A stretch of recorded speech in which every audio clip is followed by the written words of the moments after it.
Kifo cha Real Madrid, goli 2-0 ndani ya Santiago Bernabeu na Celta Vigo. I say, hiki kifo bwana kimetushangaza wengi sana. Anyway, kifo ni kifo tu.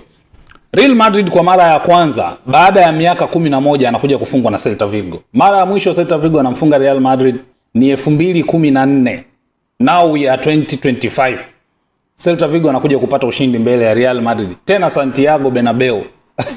Unajua, for the past 2 months tulikuwa tukijadili sana kwamba things are not good in changing room kwa Real Madrid. Mambo hayako vizuri baina ya wachezaji na kocha wao and stuff like that. Lakini tunaona Xabi Alonso amejitahidi sana kuweka mambo yawe vizuri. Amejitahidi sana kusort out yeye na wachezaji wake na kutengeneza mazingira mazuri kufanya kazi kwa pamoja. And naweza kusema he was successful. Tunaona Real Madrid wiki za hivi karibuni imekuja ikatulia. Kwa hiyo hatuwezi kusema hizo misunderstandings labda ndo kama excuse ya wao kupoteza, no.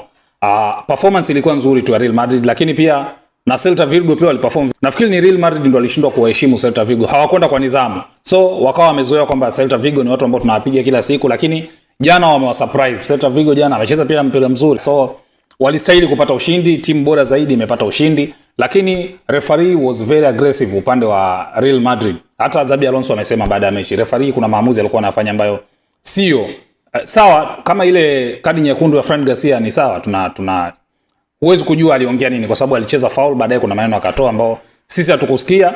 Kwa hiyo akapewa kadi ya njano ya foul na akapewa kadi ya njano ya kutoa foul language, which is all good, hatuna shaka na hiyo. Lakini sasa ukija ukiangalia kadi nyekundu ya Ferreras, ile kidogo imetupa mashaka kwa sababu hakukuwa na faulu yoyote iliyochezeka. Mpira kwanza ulikuwa ni wa Real Madrid, wanatakiwa wapige wao, ndo wapige faulu.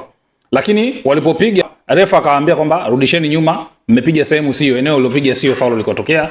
Mpira ukarudishwa nyuma. Wakati mpira unarudishwa nyuma, kuna maneno Carreras akayaongea. So ilikuwa ni adhabu ya ile maneno aliyoongea, ampe kama ni njano then amuonye. Lakini kampa njano dabo, yani hapo kwa hapo akampa na umeme, kamtoa, which is he wasn't fair. Hakuwa fair kabisa kwa upande wa Real Madrid. So all in all ndio hivyo, Real Madrid amepoteza. Ndani ya game 5 Real Madrid ameshinda mchezo mmoja peke yake. Sasa hivi Barcelona yuko juu pale kwa pointi 3 mbele ya Real Madrid.